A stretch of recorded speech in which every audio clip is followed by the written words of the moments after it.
Tough days raiding out there. 2020 hasn't made getting things easy.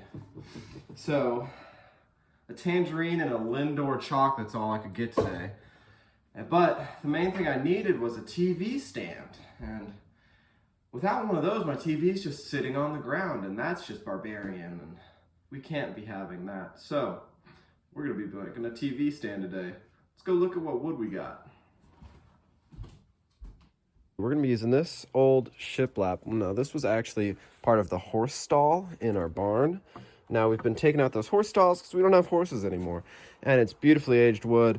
And I'm gonna chop it to 26 inches to match this. Now this was just a little throw out piece from one of our milling that we actually mill all the trees we cut down. At least the stuff we don't turn into firewood. So this one was a little warped and splintered, so as you can see, it's not a perfect straight, but we're going to be building a TV stand, so we're going to be able to level that out, and that's the perfect width. And this is what the cabin was originally built out of, also from the horse stalls, and I think that would just be a beautiful stand, as in the legs to the stand. So we're going to chop these in half, probably do about 18 inches tall, and that'll be the top level. This will be the bottom level, you know, where you put your DVDs, your PlayStations. So we'll notch the thick wood and just put little sections where we can drive the wood platforms into. Now I'm gonna get started. Because I know the size and placement of where this is gonna be, I have a height requirement that the top level can be no higher than 19 inches. So I'm gonna try and get the top of that about 18.5 inches, but these can go, you know, as high as they want aesthetically. So I'm going to cut these down, and I'm going to keep the jointery aspect because I think that just looks really cool. We'll clean it up a bit, but I think it gives a whole lot of aesthetic appeal. Well, now we've got our legs cut to height, but these are only 2 legs, and we need 4. So we're going to be cutting these right down the center. Now this is probably going to be the more difficult cut. So I'm going to measure 3-4 times and cut 1 or 2 times. Now what I'm doing here with my right angle is creating a series of 90 degrees. So we've got a 90-degree cut here. We're going to cut it here down to here. And that'll just square this piece of wood up really nice.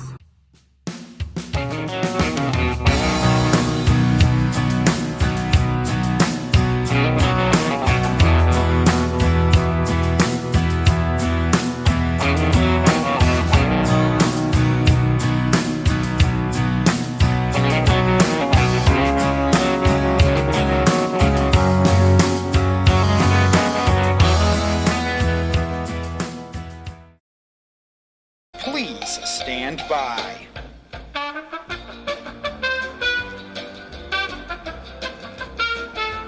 We've got all our wood cut and in shape, and these center cuts turned out way better than I expected. I mean, I totally expect me to do it great.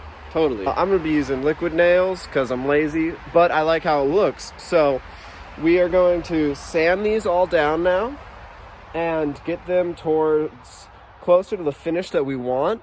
And that's because once you get them to that size is when you start cutting out the inserts and chiseling them out so that they all fit together. So we're gonna have about a 2-inch chisels up here and about a 3/4 inch, probably either down really low or just above the cutouts. Haven't decided yet. What's on this?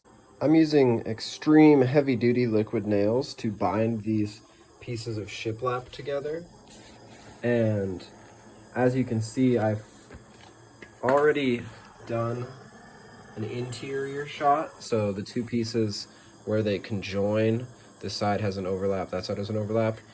So I did that, and now I'm going along and trying to one-handed do an exterior filling of the gap. And while those are setting, we are measuring out the upper cuts for the legs. Now, it's important when you're doing this to, one, you know, with everything you want to use right angles and your easy squares, but you want to measure from the ground to the lowest cut. You don't want to be measuring from the top down, even though that's easier. You're like, oh, it's only 4 inches. You want to measure from the bottom, the ground level, the surface, to where the lowest point will be. That way you're getting an even all the way across all the legs. You're getting an even spacing from the bottom to the groove. So we have all 4 of our soon-to-be legs marked at 18 inches at the bottom. Some of them are a little bit larger than others in their gap, and that's not to do with the legs, but to do with slight warping that occurred in this as it dried over the years. And to account for that, to try and make it as flat as possible, some areas I sanded a bit thinner than the others. So that's where that discrepancy comes from. Intentional, not accidental. That's how we like all of our discrepancies.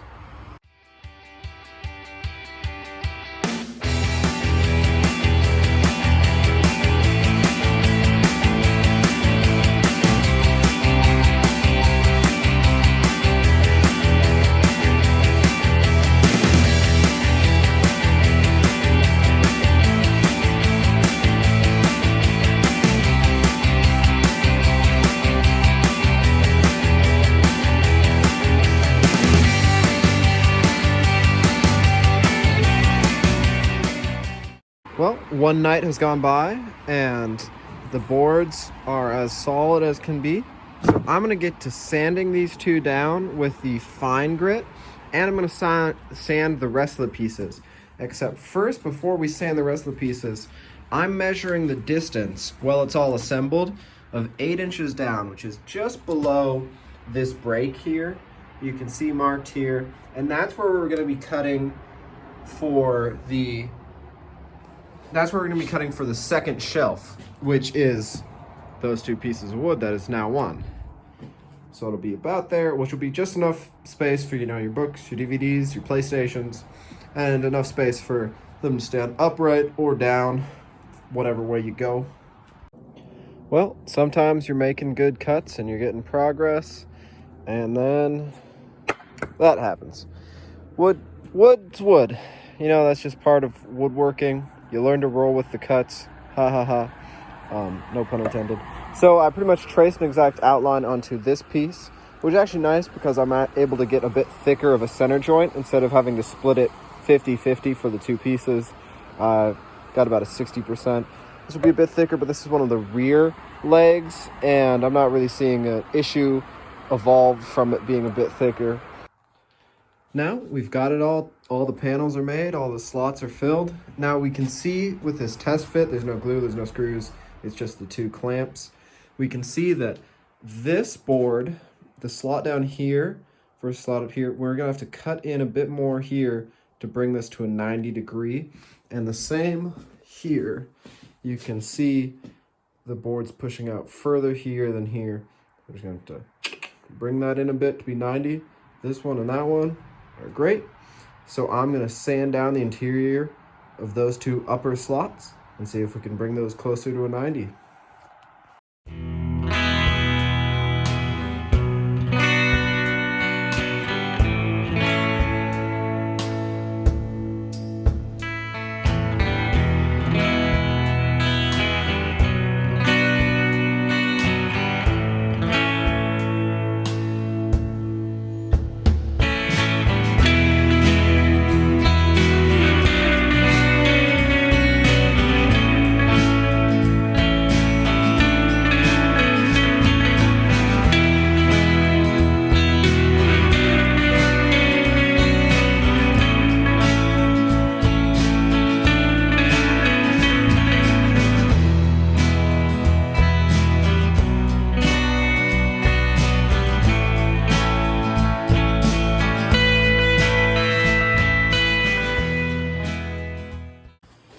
Now, after liquid nailing everything, I like to take a wet paper towel and just run along all the edges and seams where any of the liquid nail or any type of caulk has pressed out, just to give it a nice little bit of a finished look. Remove the excess.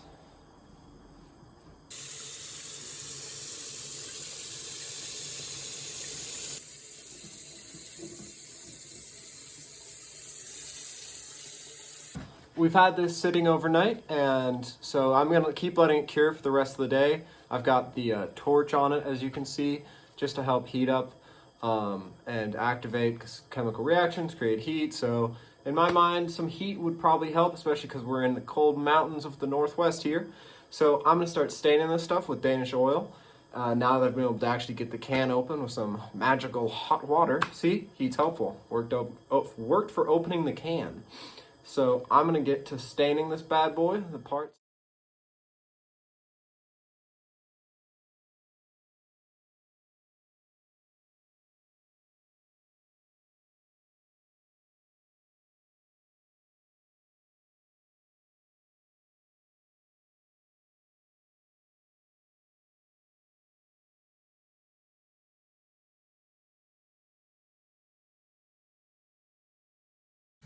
So we got everything fitted up last night, sanded, stained, and oh, it's looking good. Now, just because of how cold it was outside, I had to bring it inside for a couple of days, and now the liquid nails has cured. And a couple of notes on liquid nails. One, it's not UV resistant. Two, it's not completely hydrophobic, so if this is going to be an outdoor project, I would recommend trying to seal those joints with some type of wood filler or a hydrophobic and UV resistant caulk. I'm going to be filling the ends here with a sustainable wood filler, a stainable, not sustainable, wood filler, and that's so that I can stain these sections so that the wood filler will only just fill the gaps, and then I'll be able to stain it to look like a pine and just get rid of a lot of this white. I don't mind the white here, and I actually really like it on the shiplap. I think it kind of gives it a cool vibe, but for the most part, it's not an issue up in the front, just when you get close, and you can see it here and here, and I'm going to cover that up. You don't have to. Aesthetically, do whatever you want. Now, if you're looking for this wood and you don't have a big pile of wood, or you're just trying to get into woodworking, a lot of local wood stores will have just a pile of free or cheap wood sitting in the back, and it won't just be like scrappy, dinged up wood. You can find some pretty nice stuff, some really nice pine, walnut, all that sort of stuff if you check on them, once a week or so, because people do big orders and not need everything, not need the little excess cuts, and they'll just throw them in the bin. They'll sell them to you for cheap, and cheap and affordable is the name of the game. So get out there, see what you need, see what you can get, and build something.